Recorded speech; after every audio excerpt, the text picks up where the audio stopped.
Welcome to the Catapult Lockdown Virtual Salon program. My name is Marti nez Sua rez, and I'm an architect, a curator, and researcher from the Dominican Republic. And I am thrilled to be part of this project, this amazing platform.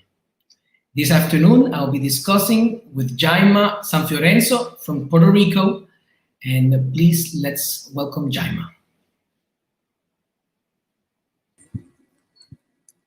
Start.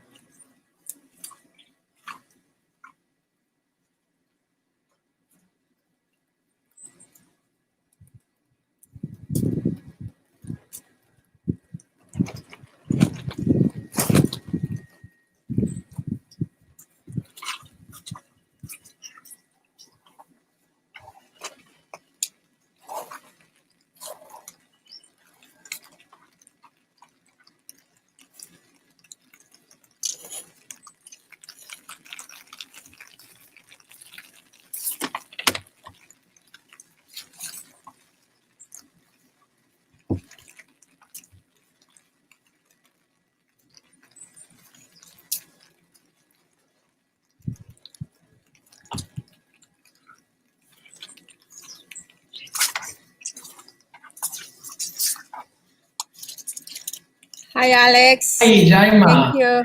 Welcome. Thank you, Alex. Thank you very much. Thank you to the Lockdown Salon, Virtual Salon, and everybody behind this amazing project. It's my pleasure to be part of it. Well, thank you so much for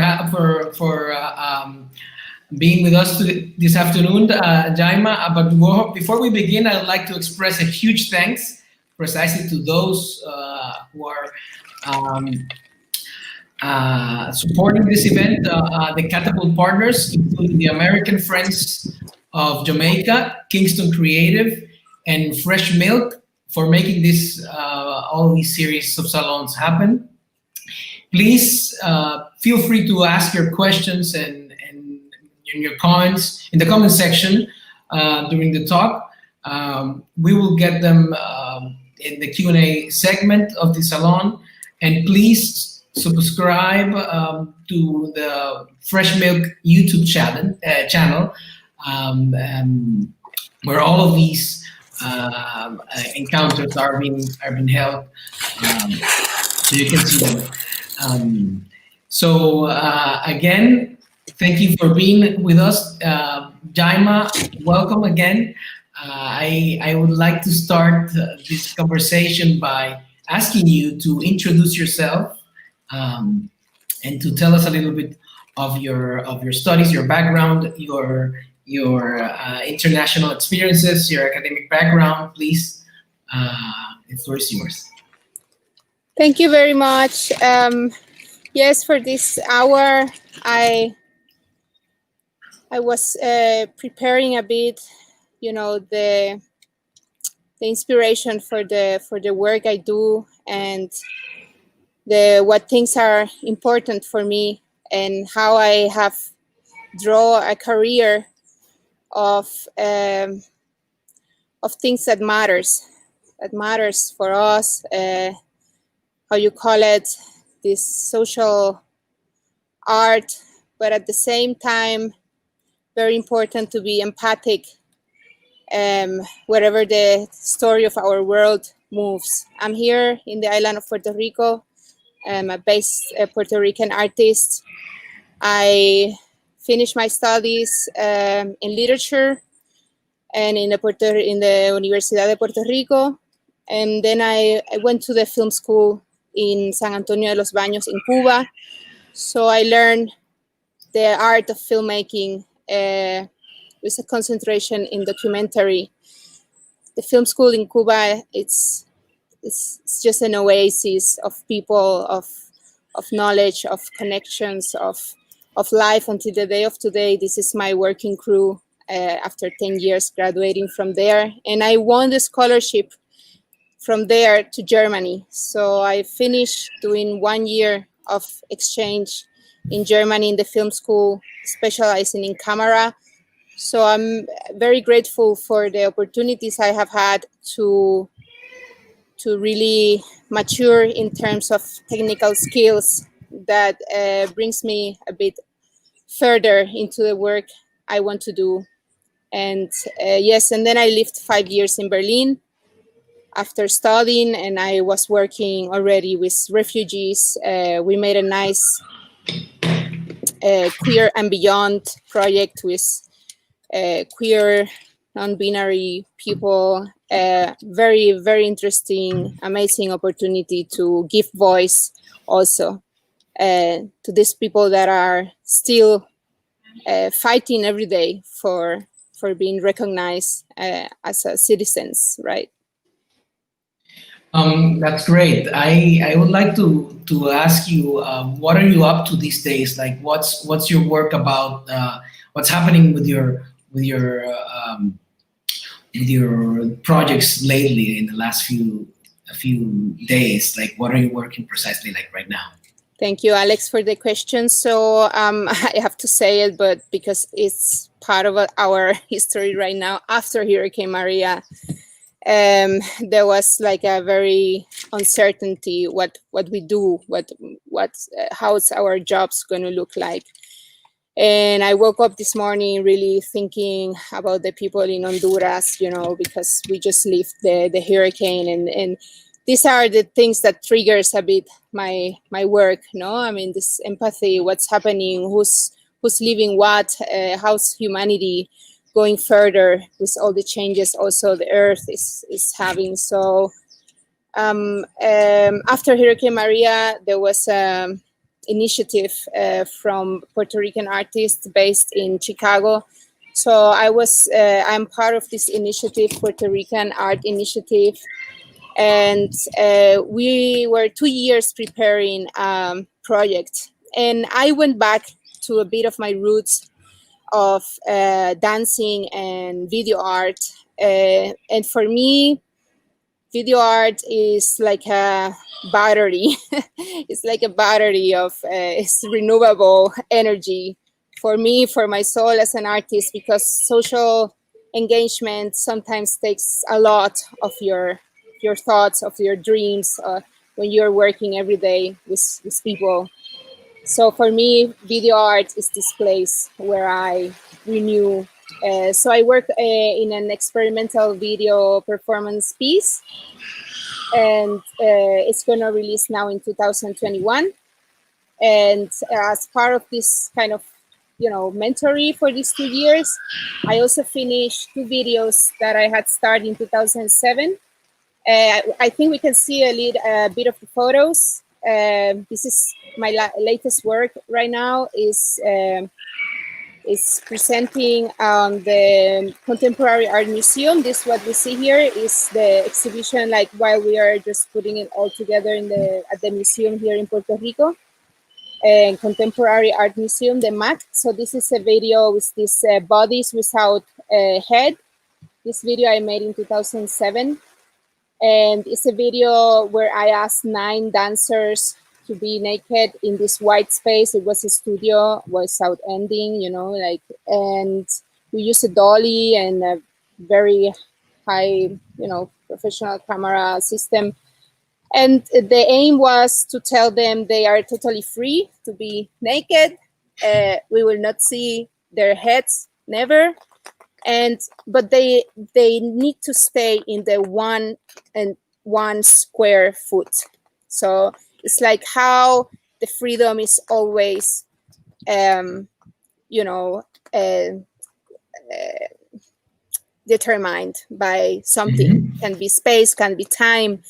But this was the thing with this video. It was to portray freedom as something utopic. And of course, you know, a lot of things had happened after that. And then the other video is that we'll see in the next photo, I think better, is the buey, the ox that we use here in Puerto Rico to do the agriculture. So there are animals that are made for working. As you can see in the background, here's Raquel Torres Arzola, is the curator. There we are. This is 2 months ago. Just checking there and at the museum. So this beast is the name of this beast is Let the Beast Breathe.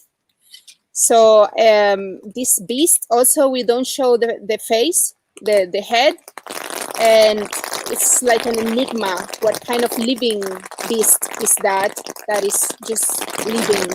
So this is a beast we used to work the earth here, and the sustainable way we do agriculture.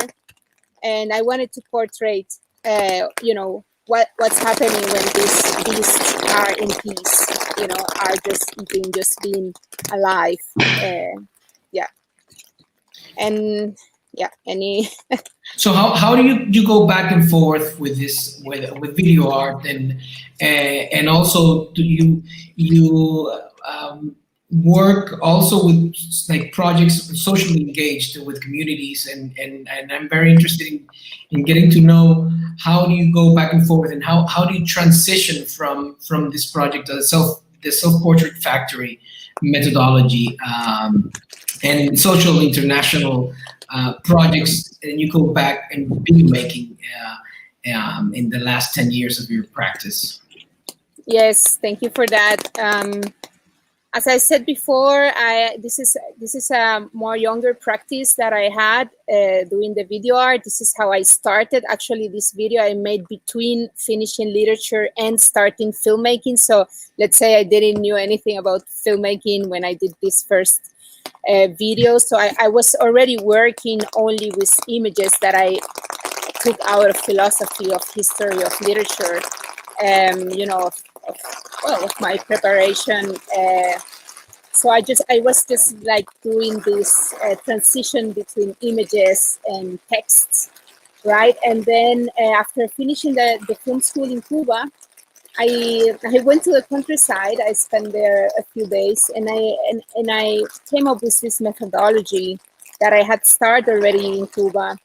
But then I put it together, and I said, "Wow, it's amazing! If as a documentary filmmaker, I can go directly to the heart of the people and do it better, like as an interaction, as a collaboration with the subject." And not like me always just having always all the questions, people have questions about themselves also. So based on that, I started this project where I call it the Selfportrait Factory. Once I was in Berlin, I came up with the name because it became a methodology that I can just apply and in different groups of people that has something in common. So this became the project. The project starts running alone. Right now it's 11 years I'm doing this project. And as I told you yesterday, it's like my, bread and butter project, but in a good way. I don't do commercials. I don't work in projects that I am not engaged with. So I'm very grateful for that. And I went to for example, to the Sahara Desert with the refugees with this project as a teacher of the film school in the Sahara. But then I came with the methodology because the methodology is like 13 steps where we go in the first part of the workshop on writing exercises, letting ourselves to know ourselves in order to write a little screenplay that tells the author, who I am or how I want to present myself or my world around. So this project we have around 85 films finished. You can visit. We have like a ongoing, like you said, ongoing webpage. Where we're trying to put all of that together. Of course, these projects are funded by different organizations in Berlin, in Colombia. I work a lot in Colombia, also traveling from Berlin to Colombia. I work now that I'm in Puerto Rico 5 years ago. I've done a lot of workshops here, and I always work with somebody from the community. I always invite other directors. So actually, I had the idea of being in Berlin to do a nice portrait of the Caribbean you know, like our dream is go to the islands and have these portraits, because as I told you, you said, okay, what's your goal with this project? So the goal is do this project for the next 40 years and make an archive of the humanity looked by themselves, and one day be at the MoMA with a selection of those as a visual anthropology applied project. And this is my passion, let's say. But in the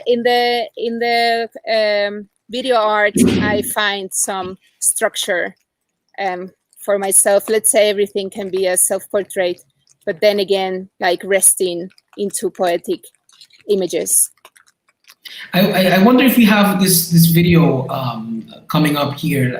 Do we have this video? I think there's a Yes. self-portrait trailer around. Yeah, I think from we should. 2015. Yeah.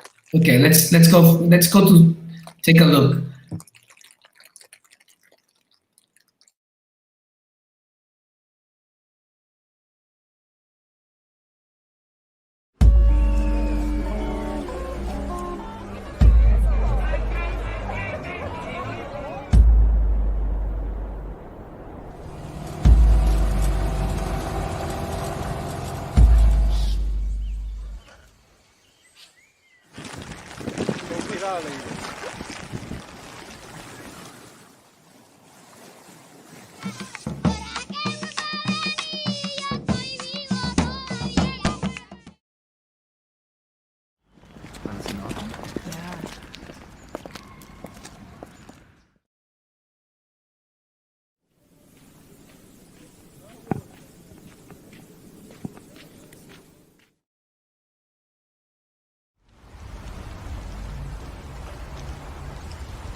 This is my room, and I live here.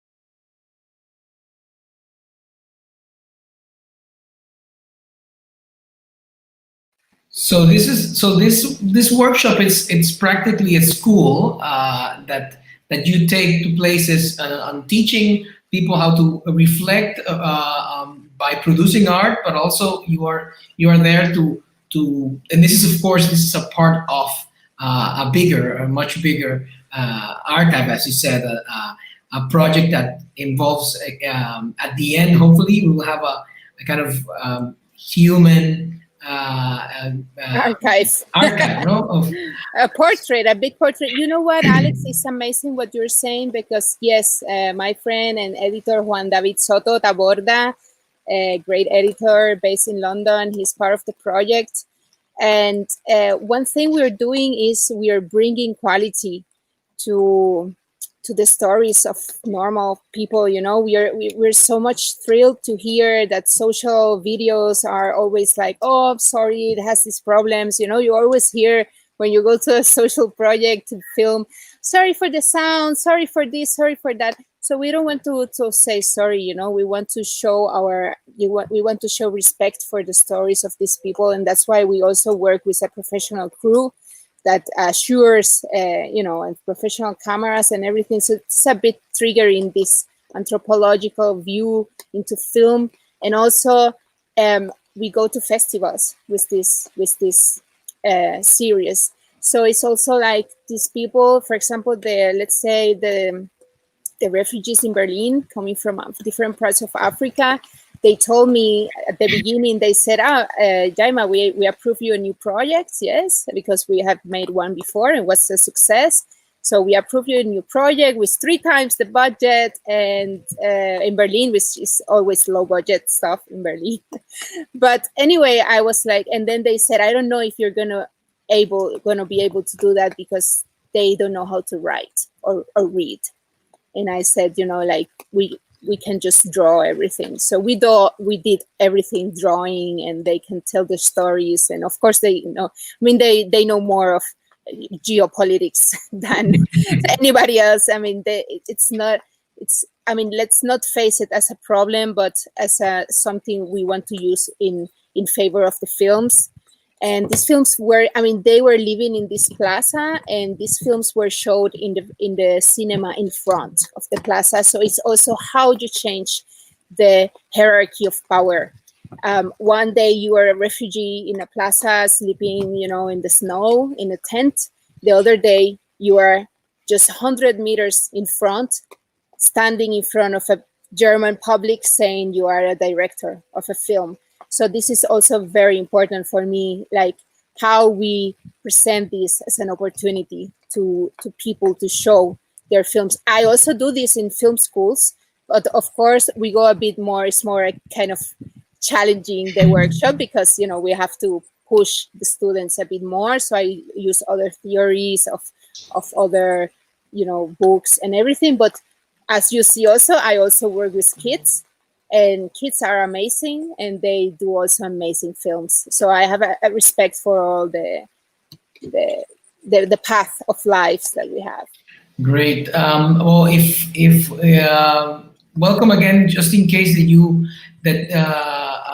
have just joined us, we are discussing with Llaima Sanfiorenzo from Puerto Rico, and this is the Catapult Lockdown Virtual Salon. And we are. Feel free to put your comment, ask your comments in the comment section, and we will go and look at them very soon in the Q&A segment. Again, Llaima, I believe there's a project that you've been working also with a different perspective, but yet a social project. It's the one that you've been working in prisons.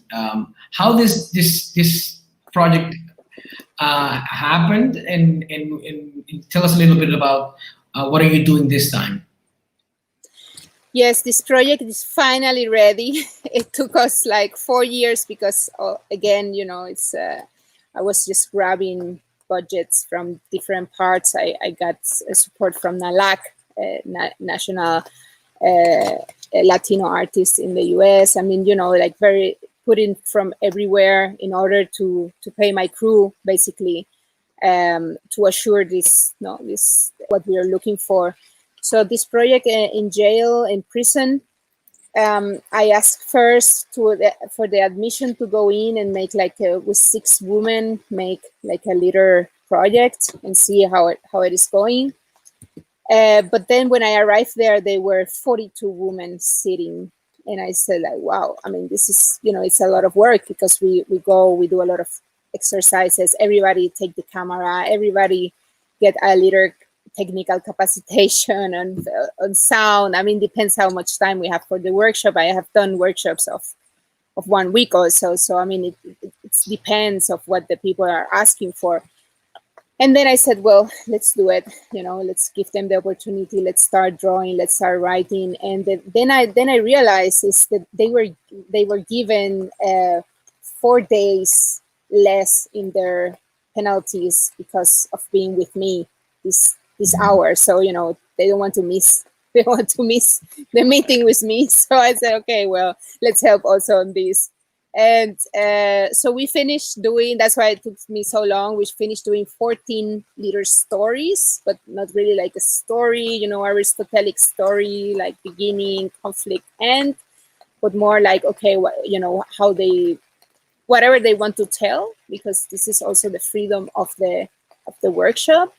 Even if I know something as a director, as a Llaima, and I said, well, this is interesting, we have to work with this, I have to renounce to that as a director. No, I am not there to push towards what I think is important. I am there to leave the road open for them to tell what is important for them. So what I did in this documentary, which is it's now like we are running for festivals and stuff. So also feel free to ask if you have a presentation around. It's gonna get also like English subtitles. It's a 40 minutes piece. So we put all together, and we put also part of the process. So we don't miss these moments of very, them telling how's their life inside prison. And one important thing in this documentary is I never ask them why they are there. So it's like the people that have seen the documentary is always asking me, but I went to see the documentary with a bit of morbo, I have to admit, because I want to know what they did, to be there. Also because they're women. It's very different to be a woman in prison, to be a man. The relations of women with the world and what they left behind and what they left outside, like telling kids and families, but it's very strong. And I think we have the trailer also to show it. It's 1 minute 50 seconds. And one thing why I don't want to ask them why they are there is because they were already judged. And I don't want to judge them again with the camera. They are already paying. So this is just a window to express, to share other stuff, like the crime you did is a part of your life. Your life continues as, there's a lot of spectrums. And the second reason why I didn't ask is because I cannot help. So, I'm not going to go there and ask, why you're asking. Are you going to help me going out? Or so I was already helping in the way I could. I gave some letters. There was a woman that became the camera of most of the films because I was alone. I didn't have permission to go with another of my crew, so I had to teach them how to use the camera. So all the cameras made by them and by me. But one of them told me like, wow, teacher, I know now what I want to do with my life. I want to be a photographer. And this is beautiful, Absolutely. I wonder if I think we have it. Let's go for the trailer and we'll continue this talk after.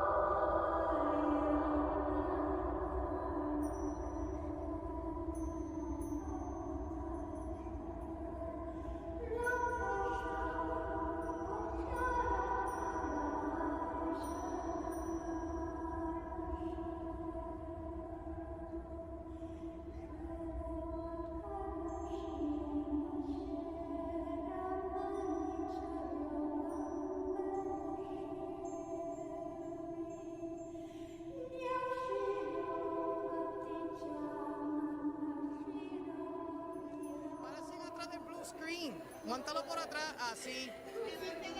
Así mismo, ahí. Atrás. Cámara lista, sonido listo, el senador, toma 2. Dejar la página. Estira la mano, estira la mano. No, que digas adiós. Estírala al frente.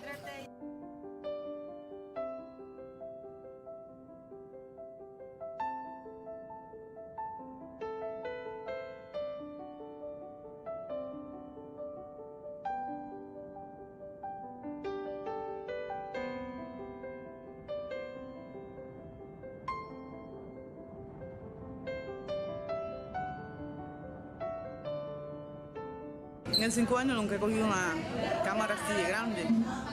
Me sentí como que fuera de cárcel, fuera, libre, con esto sentí libre.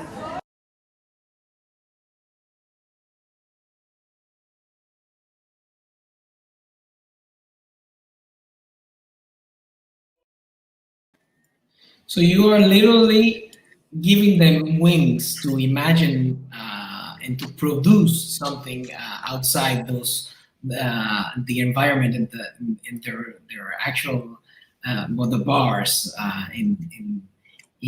So I find it very interesting, and how this can, in your approach, how can you produce an artwork through teaching others to also to how to do it and with their own perspective. So this is something that I think has a high value. Yes, the wings were like in all of the drawings you saw at the beginning. This is an animation of one of her drawings. So, I mean, maybe this is what has the most value economically in the documentary, is how much we pay to did these animations of their drawings. But it's very important for me, also very empowering for them, you know, every step, and how beautiful they are. And the wings were everywhere, you know. They draw superheroes with wings. They asked me to bring some wings for this shot at the end, because she said, like, oh, I cannot do my short film because it's an angel that I dream all the time, and this is impossible. And I said, no, that's why we are here. Let's make it possible. So I brought a blue screen, and it's, you know, it was so much fun. And I was, I did already like a little tour with the documentary on different law institutions, like universities, to students. And it was very interesting what they were saying, like for them is very touching or very important to see them in this kind of mess, because this is like a freedom for them. Because they're always like, now you come here, now you do this line, now you eat, now you go there, now this one here, this one over there. So they said, like, wow, just seeing them doing like a mess, you know, with no direction. This was so beautiful.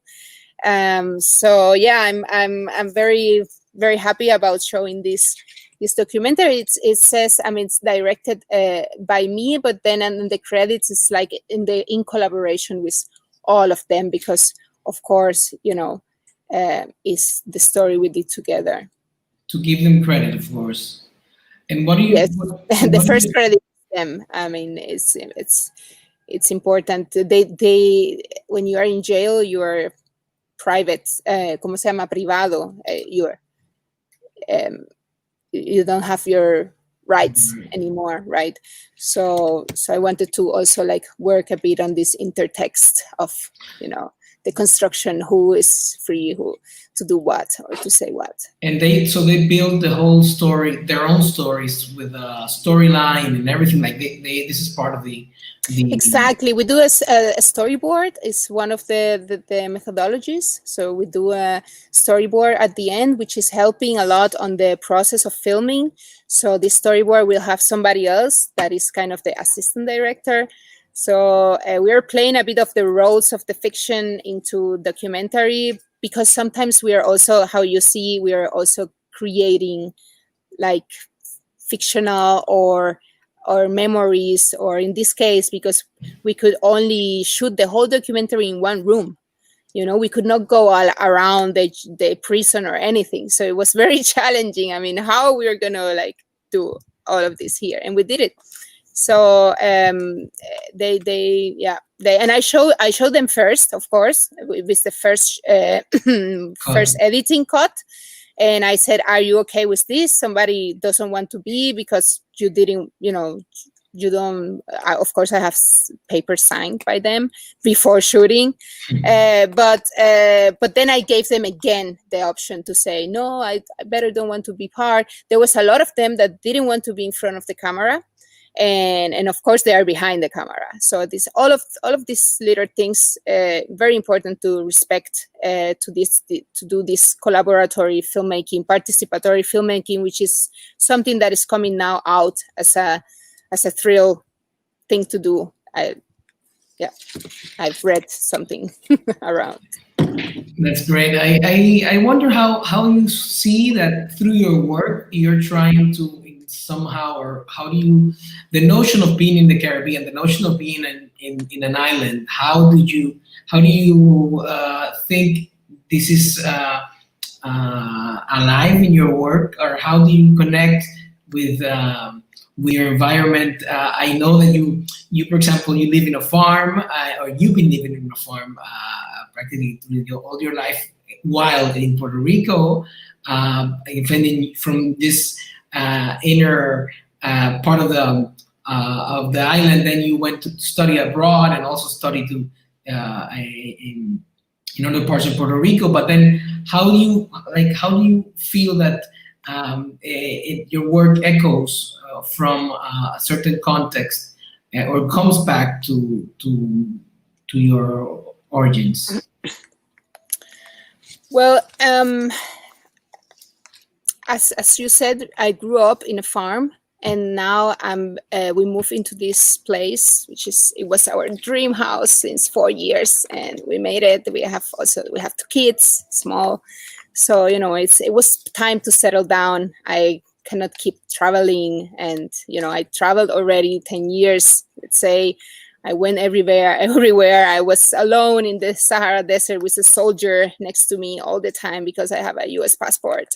So these things kind of, when you have 2-year-old kids, you don't think about doing that. So I kind of, we're settled down now, and I'm working now in in new concepts of documentary filmmaking. I am continuing with the Selfportrait Factory and looking for projects that has a value, or for example developing in my head and some writings and researching about communities based on the shore, for example, shore of the island that is being eaten by the ocean, and how climate change and self-portrait can go together, because I try to put also always social thing and the world we live, no? But for example, now the film I did as my self-portrait with the Northwestern University is I love it how it came out, because it came out of rehearsing and everything, and the film that is going to come exactly after the film of Prison Out. The film starts with 2 women that escape from a kind of jail laboratory. So for me, this project connects in that way. It's not that I'm saying you should escape jail, because this is a performing art, and it's based also on the theme of militarism that we lived here in the island, of Vieques. And this film is based on that memory. So I am basically now looking into memories to concrete these films that I had always, that I wanted always to do. So Vieques, militarism, uranium contamination, and the way we free the island, because I was inside the military base, being stopping the bombs, as 2,000 other people were. So this part of my life now I want to come together into a film. Might be a fiction film, might be a documentary film, but first start with this performative memory that I shoot, and there's some photos there also to show the last 4 photos. It's incredible how you kind of mix so many topics, the body, the freedom, anti-militarism, poetry, literature. Like there's so many things happening in the scope of your... I don't watch TV. I can. That's the secret. I don't watch You made everything up. I don't have time. I wonder if we have any questions from the audience. We will love to have them here. Let's say author girl 44. Thanks, Llaima. It's important to be sensitive to the situation and agency of others. After the workshop and film screening, do you have an ongoing relationship with those that you have worked with? This is a great question. Yes, it's the most important part of documentary filmmaking. Sometimes you go into the house, you're super nice, you bring food, you bring whatever, because you want the story, because you want them to be in your camera, and then you go out of the door to edit, you forget them. And well, there has been a lot of things together with the people that I have worked with.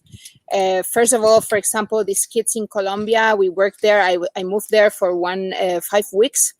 And once we finished, we start moving these videos. We're 12 videos. We start moving them in festivals. And it was amazing. They won first prize of the film festival in Colombia. Of course, I was in Berlin. So they go by themselves, pick up their thing. And, you know, this is empower for them also. And I'm already working other stuff, but then I'm on the call.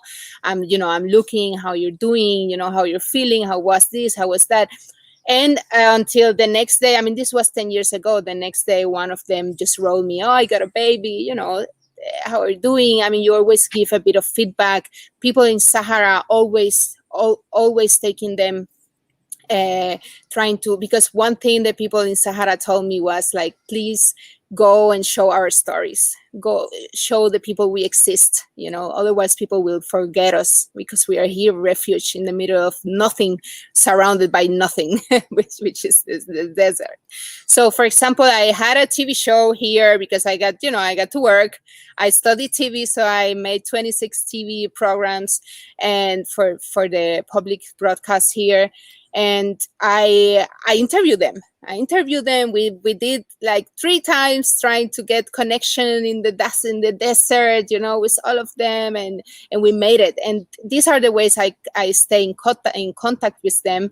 And now with the pandemic, I work with a group of kids here with the most contemporary art museum also in one location. And of course, very poor people. I mean, impovered. They are not poor by themselves. No, they are impovered by the system. So we worked there, and I got a emergency fund that they made here, and I couldn't stop thinking, you know, I couldn't have done this work without them. So I went and brought like a big bag of food for every of them. You know, they were 5, so I went there. Okay, here, you know, here's my grant. Share with you because you share with me. So it's a matter of sharing and just being very transparent all the time. Great. I think we have another question. Here we go. Annalie Davis. The Selfportrait Factory speaks about technology as democracy, but the digital divide is also very real. How do you bridge that technological division? Well, there's always the question, for example, if we should bring 1 camera per person and leave it there. I mean, or if the technology should stay with them. And I think the experience, it goes beyond the acquiring of technology by themselves. I think the experience goes through manage of information, manage of identity, and this democracy that I'm talking about through also our expertise somehow. And this is what I said at the beginning. I believe for example, I have of these people that participate with us. I have one of the refugees that were in that moment in Berlin. He stayed being the director of documentary of that organization where I worked.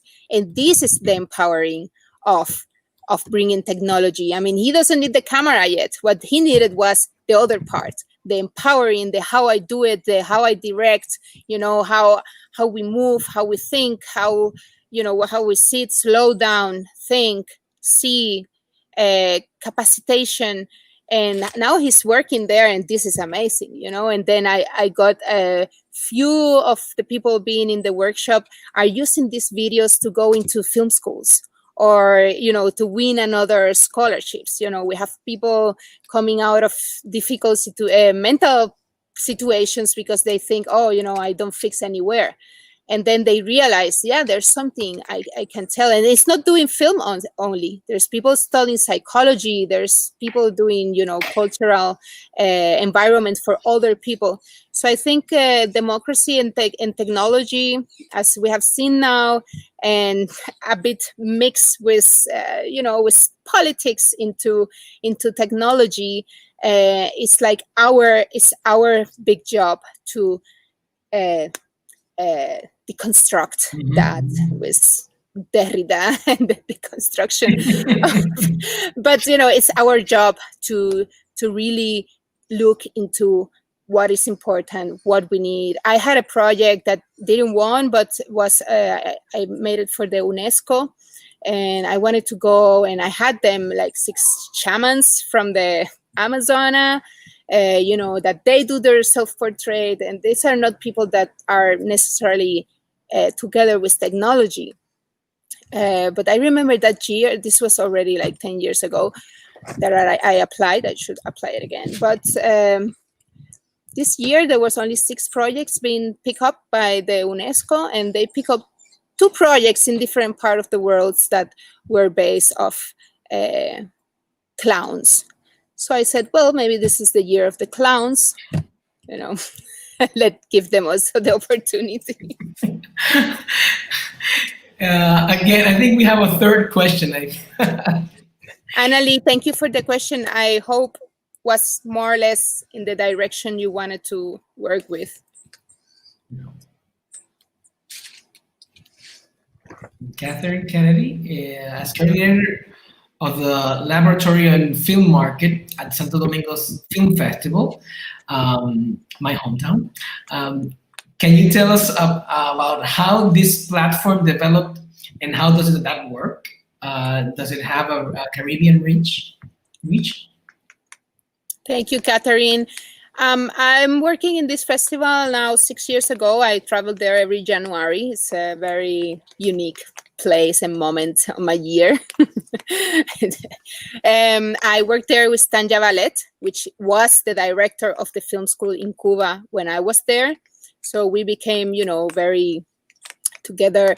And 6 years ago, she started this laboratory. It's a place where people have to send their projects in development, and they will have like 5 days with other professionals, looking at your project, what it is to do, doing questions. We have master classes.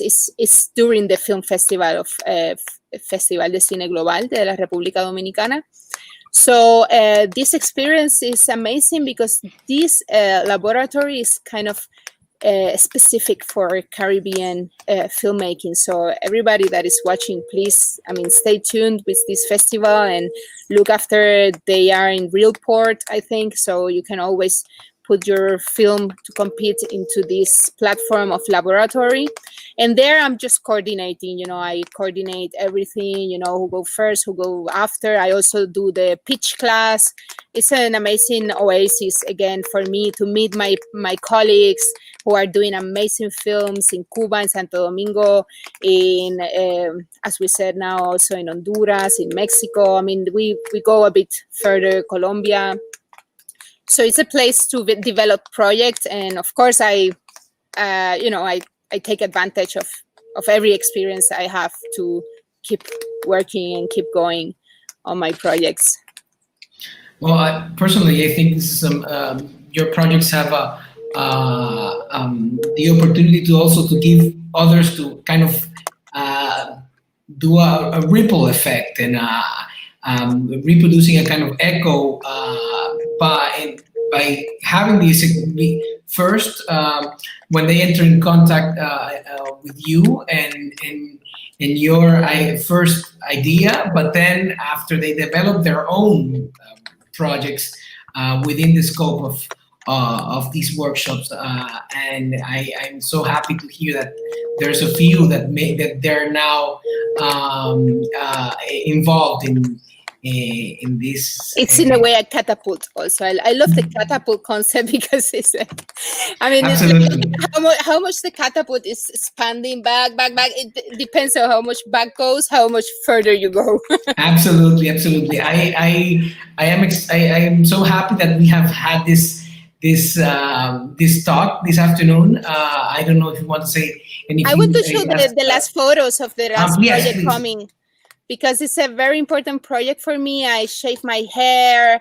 I went into a 1 year really development of my dancing again. And, after having 2 babies, it was very challenging for me and very important, this project for me, for myself, for my artistic. Can we see these pictures? Yes, they are. Exactly. This is, and it's a film about these 2 women. You don't know, I mean, they're kind of androgynous, that escape from this laboratory where they're being kind of used, you don't really know, but then they are running to look about this. And this part is in a salt place in the south of Puerto Rico, and it's also portraying the island. And as answering your question of before, it's a moment where I said, okay, now we escape from the laboratory.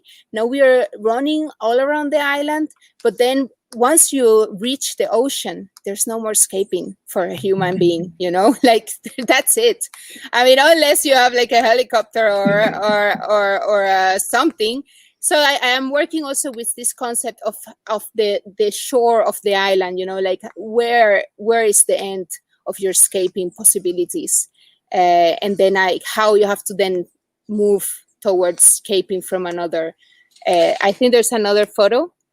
Here we are doing. This is like a dream inside the film where we are kind of dying of thirst.